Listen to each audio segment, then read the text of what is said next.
दोस्तों, आज अपने चैनल पर लेके आए हम सूचना इंडिया के हमारे प्रभारी प्रमुख पदाधिकारी श्री अमित जी, हरिद्वार उत्तराखंड से। स्वागत है अमित जी आपको मेरे चैनल पर। आपने मेरे पूर्व वीडियो देखे होंगे हमारे सूचना इंडिया चैनल के चेयरमैन साहब ऋषभ मिश्रा आज़ाद साहब का मैं 2 इंटरव्यू दिखाए हैं आपको। आज उन्हीं की टीम के खास अमित जी, ये बहुत सरल और सीधे इंसान हैं। दूसरा, मेरे को इसलिए भी प्रिय हैं क्योंकि ये संगीतकार हैं, गायक भी हैं। तो मैं आज इनसे ये पूछता हूँ कि संगीत का कितना बड़ा महत्व है अमित जी हमारे जीवन में, आम जीवन में सुख शांति या सुख सुमधुर रहने के लिए। बिल्कुल, आपका बहुत बढ़िया क्वेश्चन है। अच्छा लगा कि ऐसा पूछा।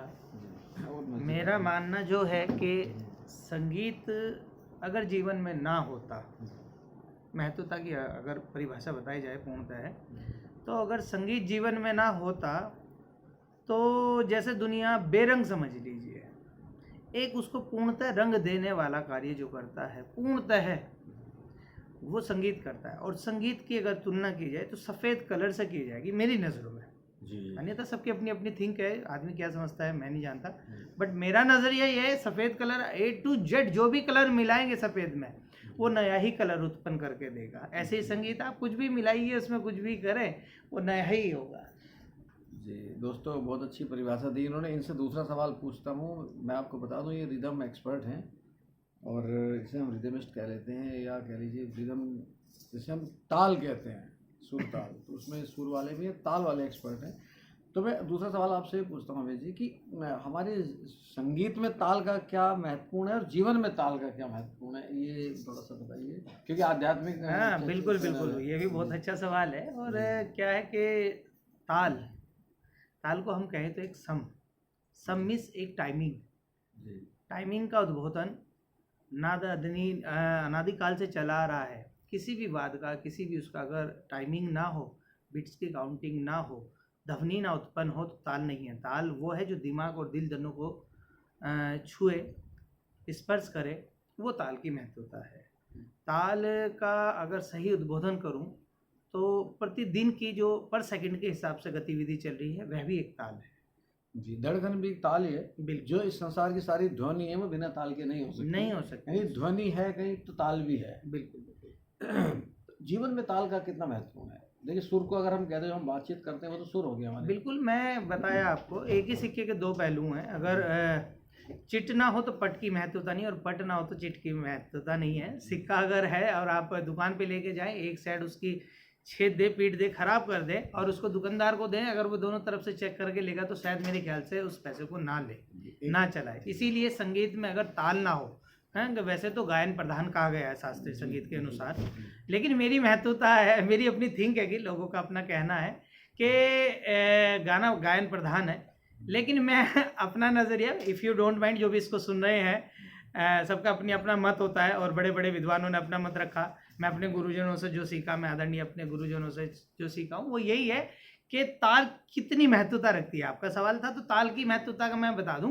आप बिना किसी ताल के गाएं तो किसी को नचा नहीं सकते, किसी को मंत्रमुग्ध नहीं कर सकते। शब्दों के उच्चारण से तो आप वैसे भी कर लेंगे, लेकिन अगर उसमें ताल है और बिना गायन के अगर ताल भी बजाया जाए, अभी अगर किसी को ढोल बजाने के लिए कहा जाए, आपके पैर थिरक पड़ेंगे। नृत्य है जरूर, है ना? तो क्या कारण है कि ताल प्रधान या गायन प्रधान, मैं इसकी तुलना में किसी को प्रधानता नहीं दूंगा, समकक्ष है। कोई गायन प्रधान नहीं है, कोई वादन प्रधान नहीं है, दोनों ही समकक्ष है, दोनों ही एक सिक्के के पहलू हैं, दोनों ही एक दूसरे के बिना अधूरे हैं, मान के चले इस बात को। जी जी। अच्छा, एक और मेरा ये सवाल है कि अब हम थोड़ा आध्यात्मिक आ जाते हैं। जब भगवान श्री राम अवतरित हुए, विष्णु जी के अवतार के रूप में राम का अवतार लिया उन्होंने, तो वो बांसुरी या संगीत से रिलेशन उनका वैसे नहीं था। संगीत तो भगवान को ऐसी प्रिय है, मगर वो नहीं था। जब वो कृष्ण के रूप में द्वापर में आए तो संगीत प्रधान अवतार था उनका 16 कलाओं में। तो आपको, हमें ऐसा लग रहा था कि भगवान वही चीज़ लेके आते हैं जिस चीज़ की कमी हो। क्या हमें ऐसा लग रहा था कि द्वापर आते आते हम कलह में हो गए हैं, कुसंस्कारी हो गए हैं, संगीत भी एक योग है, खुशी लाता है? तो क्या ऐसा है कि ऐसा कि देखिए, मैं आपको बता दूं, आपका सवाल बहुत अच्छा है, बट क्या है कि जो नाद की आपने उत्पत्ति बताई कि कृष्ण भगवान जी के वो हुआ जन्म के बाद। ऐसा नहीं, बांसुरी का सबसे पहले नादों में नाद, सबसे पहला नाद भोलेनाथ ने बजाया। जी ये जब हमारे यहाँ हिंदू धर्म के हिसाब से पगड़ी रस्म होती है तो उस दौरान भी पूछा जाता है कि नादों में नाद सबसे बड़ा नाद किसने पहले सबसे नाद बजाया। तो जो नादों में सबसे पहला नाद रहा है वो डमरू नाद रहा है, जी जो भोलेनाथ के पास रहा है, जिसपे चमड़े की उत्पत्ति होने के बाद उसको पीटा गया, छेदा गया, जब उसमें से आवाज़ उत्पन्न हुई, वो केवल एक वही है। नहीं तो और सब अपने अपने व्याख्यान से बजते हैं, अपने तरीके से बजते हैं, लेकिन नाद उसको बोला गया जिसपे किसी जीव का चमड़ा चढ़कर वो ध्वनि उत्पन्न करता है, उसको नाद कहा गया है। बहुत सुंदर बताया आपने। मेरा एक और आखिरी सवाल है आपसे अमित जी,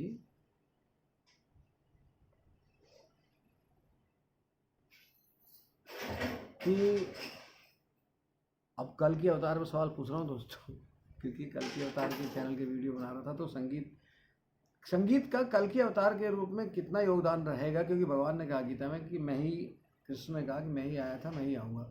जब आना ही कृष्ण को है, जब द्वापर में कृष्ण मधुर संगीत लेके आ सकते हैं, तो कलयुग में तो तमाम कलह है।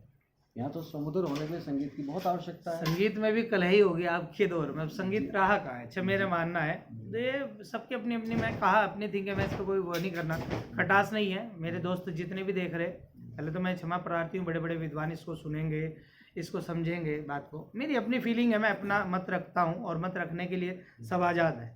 मेरा मानना है कि जो संगीत की पहले कार्यशैली थी और आज की कार्यशैली में अगर तुलनात्मक किया जाए तो संगीत ना रह के ना बस एक मनोरंजन बन गया है। संगीत का मतलब वो है जो दिल को आकर्षण कर जाए, दिल तक पहुंच जाए। परमात्मा को सबसे आसान जरिया पाने का केवल संगीत बताया गया था, लेकिन आज के गानों में, आज के वादन यंत्रों के स्टाइलिंग में, आज के फोक स्टाइलिंग में आके कहीं नहीं ऐसा लगता कि भगवान तक वो आसान जरिया बन जाएगा। सबका अपना अपना मत है, मेरा अपना मत है, सोचते रहे जो जिसको कहना है, बट मेरा अपना मत है।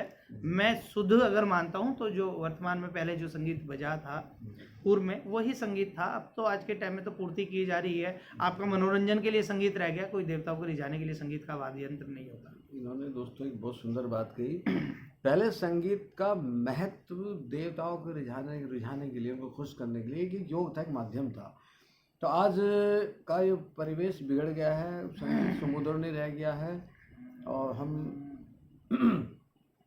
संगीत के भी सुरीलेपन से बेसुरेपन पे, बेतालापन पे जैसे जा रहे हैं, क्योंकि अब तो रैप वगैरह भी आ गया, बहुत सारी चीज़ें ट्रैक बनने लगे, ट्रैक के अकॉर्डिंग गान बजान हो गया, साउंड के जरिए अपना सब कुछ कर देते। बेसुरा आदमी सुरीला कर देंगे, बेताला है आदमी रिदम उसको ताल पे ले आएगी उसकी सॉफ्टवेयरों के जरिए। बट ये नहीं है, ये गॉड गिफ्ट होता है संगीत। संगीत एक उत्पत्ति जो है वो परमात्मा की देन है, वो मालिक जिसको चाहेगा उसका प्रचारक बनाना संगीत के माध्यम से, वो वही बना पाएगा।